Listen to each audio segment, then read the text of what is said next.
Hi, and welcome back to ElderGuards. My name is Dia Cham, and today we're going to start our cybersecurity journey with one of the most important parts of cybersecurity: passwords. Strong passwords help you keep your information safe from people who might want to steal it. They're like a lock on your door. Just as locks keep people from breaking into your house and stealing your things, passwords make it harder for people to break into your account. Don't give anyone else the key. Now, I'm sure you're wondering, how do I know that my password is strong? How do I make sure that it's hard to guess? Well, a strong password flows. That means that it's fancy, with uppercase and lowercase letters, numbers and symbols all mixed together. Number two, it's long. That means that you use at least 10 characters. And finally, it's not obvious.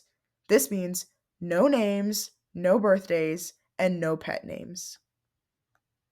Here are a few steps that you can use to make your password. First, start with a phrase.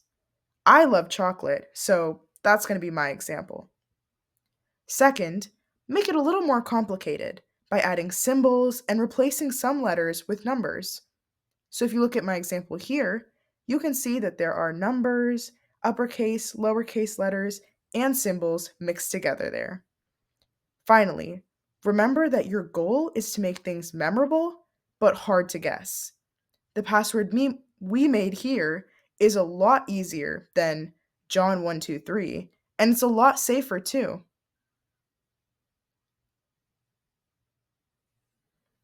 Here are some examples of good versus bad passwords. So, if you look at the first example, we have 1, 2, 3, 4, 5. This is a pretty easy one to guess, and a lot of hackers have a code that allows them to go through different combinations of numbers super quickly. So, this is one password that they'll be able to guess very fast. If you look at the other bad example, John 1945, this is assuming that your name is John and that your birthday or a date important to you happened in 1945. This is dangerous because if someone knows your name or they happen to know your birthday, then they would be able to guess this very easily. On the other hand, if you look at the other two examples, you have my dog Rex 2024 exclamation and John likes music. But the special thing about these is that they are both phrases and they both have numbers and symbols, capital and lowercase letters mixed together, which is key. To make sure that your information is safe, you have to use different passwords for different websites. This will make sure that even if someone figures out the password to one of your accounts, the other accounts will still be safe. But that leads us to another issue. How are we supposed to remember all these passwords? As someone who has a short term memory, I get it. We're all forgetful at times, and you definitely would not want to forget the passwords you worked so hard to make. Now, how can you remember your password? Number one, download a password manager. A password manager is like a special safe for all your passwords you can use to log into websites and apps and services.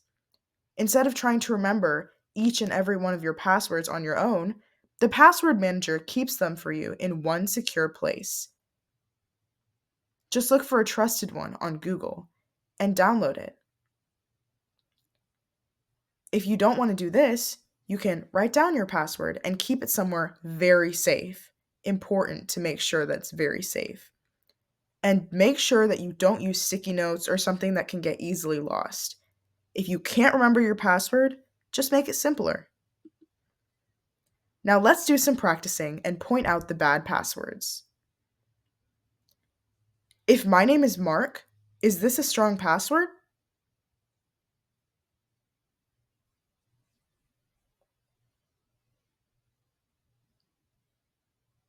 No. This password uses your name, which makes it easy to guess, especially if someone already knows your name. Additionally, this has some pretty easy to guess capitalization, considering that the capital letter is at the beginning of the password. Strong passwords usually include a random mix of uppercase and lowercase letters. Let's try the second one. Is this a strong password?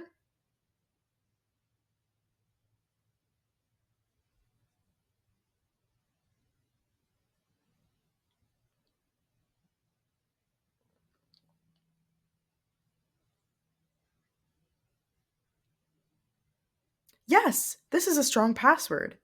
If you look at this one, it has a combination of capital and lowercase letters and numbers and symbols, and that's exactly what we want. Time for another activity. Spot the red flags. Now that you're all very knowledgeable about passwords and account safety, let's see how we do.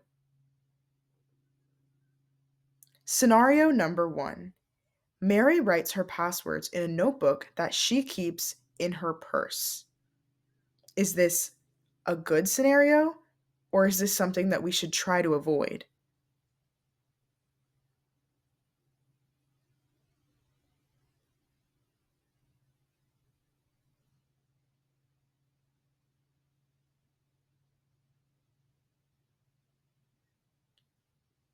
This is something that we should try to avoid. Purses are things that can be really easily lost or stolen. And if by some chance someone steals Mary's purse, they will be able to have all of her passwords, and her accounts are at risk. Let's look at this other one. Bill uses the same password for his email, his bank, and his Facebook. Is this a good thing or a bad thing?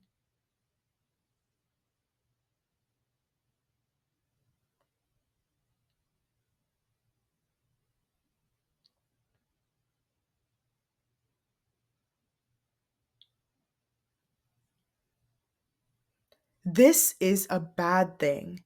It's just like the key example. If someone has one of your keys and you use that exact same key to open your house, then your house is at risk. It's dangerous. That's why it's important to remember to use multiple passwords for multiple different accounts. Great job! I'll see you tomorrow.